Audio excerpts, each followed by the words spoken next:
This looks like a complete mess, but once I Oh my explain it, it gosh. will all make sense. Hey, and welcome back. I'm Music by Lucas, and today we are going to make a Rude Lies track with Rude Lies. Also, I thought it'd be fun to ask Rude Lies some personal questions, so make sure to stay tuned for that and subscribe for more videos like this, career tips, and demo streams. Now, I'd rather you not be rude, and I don't want to hear any lies, but Rude Lies, how do we start this track? Yeah, it's titled Far Away, and it's together with the Spanish guys called Jack and James and a wonderful singer from New York called Jamie Draz. So yeah, the main lead on this track is made from a plugin called Silent One. It's super basic, like you can see. It's one oscillator. No, it's two oscillators, and it's just saw waves and totally dry. It sounds like this. And later on, like after adding all the processing, it's like it gets huge and it sounds like this. What are you doing for your processing to get it like that? I'm sure everyone wants to know, like, how do you take this tiny sound into like this huge sound with reverb and, you know, saturation and power? I think you have to apply like a lot of different techniques. You know, the main one is of course distortion. It lifts up the character, makes it stand out, and also like clips the dynamics. So the kind of dynamics that are in the sound, they kind of get squished and it sounds like one full sound. For this one, my favorite secret tool is Quadrafuzz, which is from Steinberg Cubase. It's from like the fourth version. Someone posted the plugins, so I think you can get it somehow. I don't know, but Is there a comparable plugin to that if people can't get that one? No, there's not. Honestly, I've tried a lot of distortion plugins, and there's not. Maybe some stuff by Kilohertz. I really like, some of Yeah, they their have cool stuff. stuff too. Yeah. But this one really like lifts it up to the next level. We have a lot of EQing, multiband compression.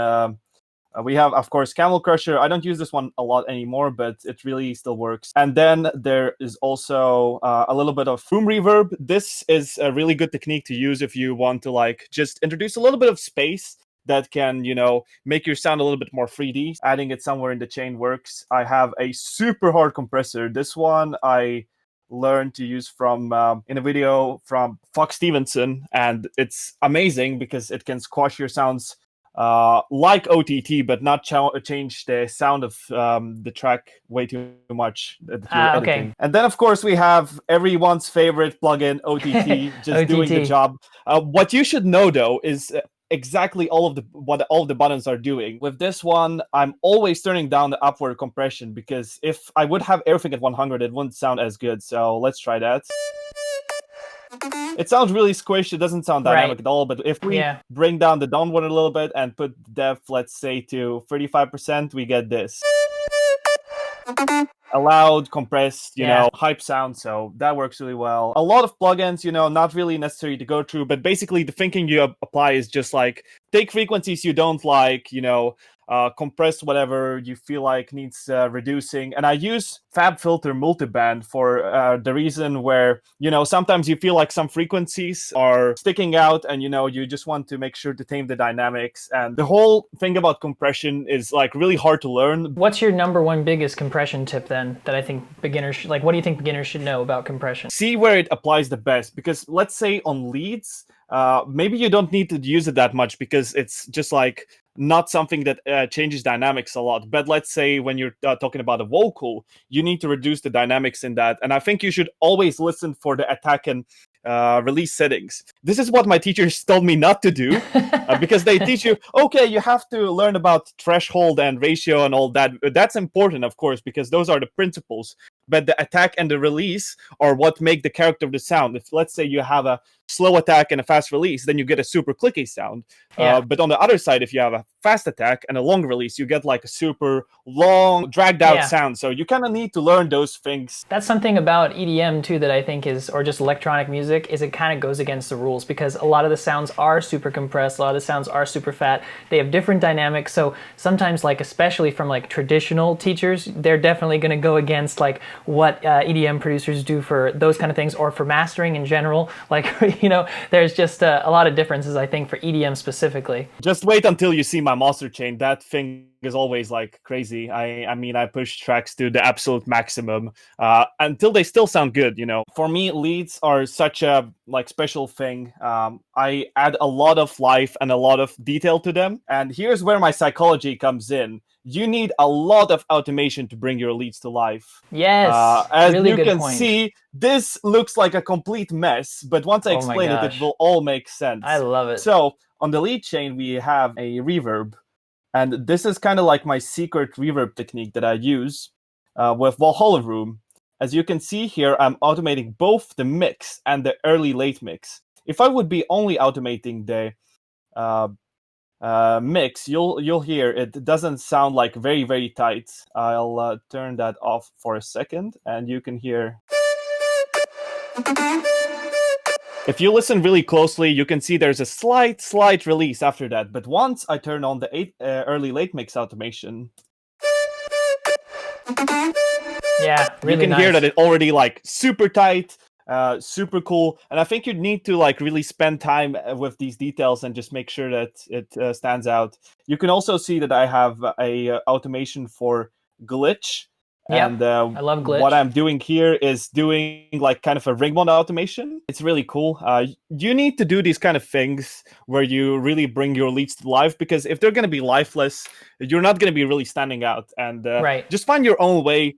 Experiment with different plugins. Like I think there's thousands of things to discover, and you can't just slap on a preset and call it a day. It doesn't work this at this day and age. You have to try to like make it come alive, like you said, which I think is a really good point. Yeah, of course, and I think you just need to listen to where it sounds good, because of course you can automate towards the end of the note, but you'll have to listen in the context. Like, where do I need more reverb? Because as you can see in some places it's a little bit less, and then some places a little bit more, and you can see here it's like reducing a little bit. So you always need the context. That's something you learn over time, right? Like it's something that you got down. Is it because you kind of you've done it for so many tracks that you kind of just have the ear for it now? Like it just makes sense. You're like, oh, that needs more reverb. You know, it's not something I can really do in one go. I really need to go back and forth and listen to another track and listen to like my track again. And I think like just you need to spend time. You know, the more hours you'll put in a track, the better it'll be. And as long as you have the context, they just listen to the track outside of your studio and see if like everything is on point, and you know if there's the small details that need to be fixed. Rude Lies, if you were a superhero, what would be your superpower? That's a super hard question, but I think in general I'd like to fly. You know, it would be super cool to fly. I'm a big fan of aviation, and just to see how the world looks from above, you know. All right, so you have this lead, you are making sure it sounds super sick, you got automations and all this stuff. So what else are you doing besides the lead to make the track more into a full song? Adding a kick really helps, and the kick I use in this track is consisting of 2 layers. It's this one, just a little bit of a click. Like a click, and then, yeah. And this is a little bit more of a heavier kick. I really like this one since it gives a lot of punch and it really hits you in a really low spot. And once you got that, you just really need to figure out like how you do it arrangement wise. Some tracks I do the clap directly, some tracks I don't do it directly, but with this one, since it's like a very traditional future house song, you know, clap straight in. Just figuring out the arrangement throughout the song, you can see that there is a stop of the kick here, there is a fill in the middle of the drop. Then there is a really cool thing.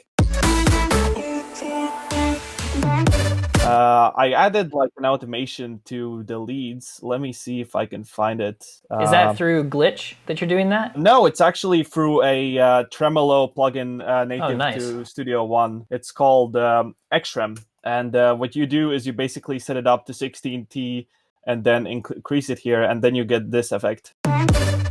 Yeah, that's sick. And this is really cool to add like in small parts. Sometimes I do those things with a plugin called LFO Tool, and there you can really dig in and do also those kind of cool tremolo drills where they go from fast to slow. What I really also like to do is dig into drums and like make them special. I sometimes use drum loops, but at the end of the day, something that can make your productions really stand out is making your own drum loops. And you can see here, I picked out a few from the Vengeance EDM pack. They sound like this together. and they have kind of like a live feel to them. You know, you got the ride and you have another ride. And this was actually done in a little bit more of a progressive house passion, because there they add like these rides on the clap and such. And these can really, really make your song stand out and make it sound like you, not just like you picked out the Mesto loop or the Kashmir loop or whatever. It's so cool. I really encourage this. It adds a lot of energy and a bit of a pulse to it, which I really like. You know, it has this has that energy to it. Then of course there's the stabs and the fills. Those really help you to drive the track, to add a lot of like energy to it. I can show you how it sounds like if we remove the fills and the stabs.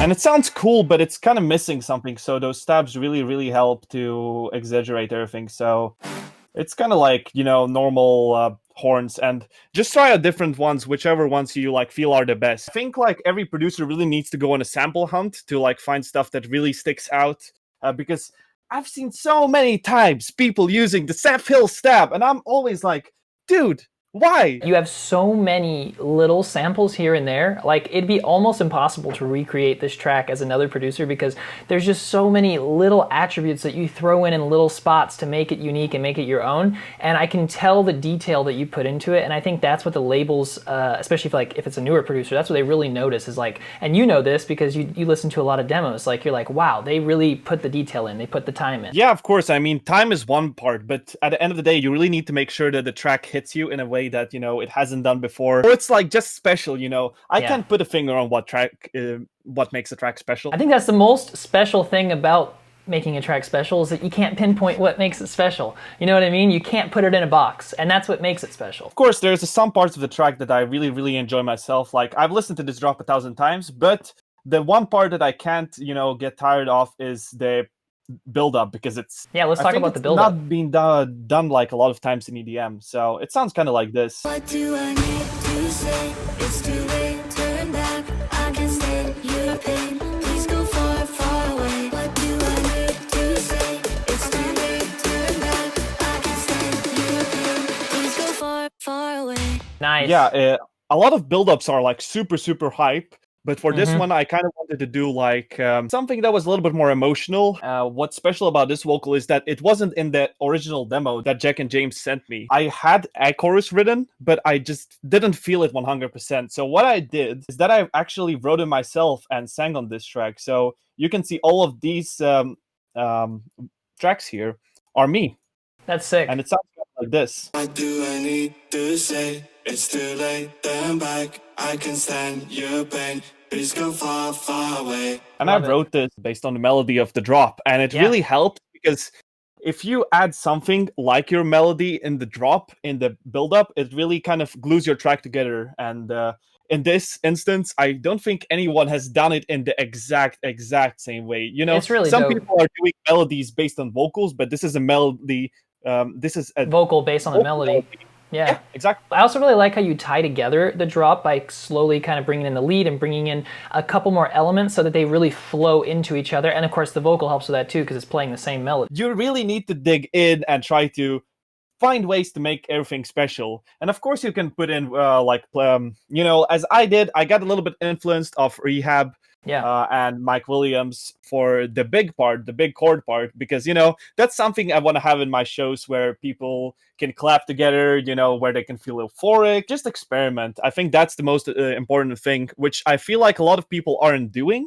But if you spend your years and learn little things, you'll eventually get there. There's 1,000 things you can learn. And trust me, even if you've been producing for 10 years, I've been producing for like 8 years now, trust me, you can still find something to learn. Now realize, if you could only listen to one song for the rest of your life, what would the song be? The Swedish national anthem. Oh, no, not at all. It would probably be, I think it would be Brave Shine from Aimer. It's a Japanese song. It's from an anime called Fate Stay Night. And that song has a lot of emotion, you know, is working with melodies and chord progressions and stuff like that in a very interesting way. How do you take a track from this like almost finished to a finished product? I feel like what you need to do once you're there is to start to like listen to every part like a maniac. Oh, okay, so like really fine tune it. Yeah, like add details that need to be there. So for example, like these two leads here, they were added after I talked to Future House Music a few times. They said like, yeah, maybe just add something that helps everything stick out. So this one is kind of like super high. Yeah. And then there's this one, which is like noise, but yeah. it's like really, really gritty. Dyro has a video on how to do it. So if you want to learn how to do gritty noise, just search Dyro gritty noise so you can find that. You can see here, I did some crazy stuff when it comes to like volume. The biggest tip I can give you is just like start using audio, because a lot of plugins, especially if you're using a lot of post-processing, there's going to be some delays they're going to introduce, and stuff is going to be off in the LFO. Yeah. A lot of times I hear with stems that they have like either clicks or like the sidechain is off, and you got to fix those things. It's got to be 100% on point. Audio can really, really help with that. Plus, you can make sure that, okay, some parts need to have a little bit of different of EQ, like here. I felt like this part wasn't strong enough, so I lifted it up like 2 dB. It really like just helped it stand out. Can you show us your mastering chain? I know you were talking about it at the beginning of the video, and you said it'd be crazy, so I want to see what it looks like. Yeah, let's delve into it. So, very cool. First off, we've got the mid-side EQ. This is one that Galowski showed me, and ever since I tried it, I fell in love with it. It works so well. What you can do is you can solo your mids and your sides, and you can just make sure that, they stand out really well. Some parts are too harsh, or some parts need a little bit more of a boost. You can just boost them. Yeah, just fine-tuning. Exactly. And I reduced the stereo width because I want to make sure that, you can still hear the mono very well, and just some adjustments in the sides, because I feel like with a lot of sides, you just really need to make sure that they sound tight. And the less wide the sides are, the tighter your track is going to feel. And then later on, you can just expand them again.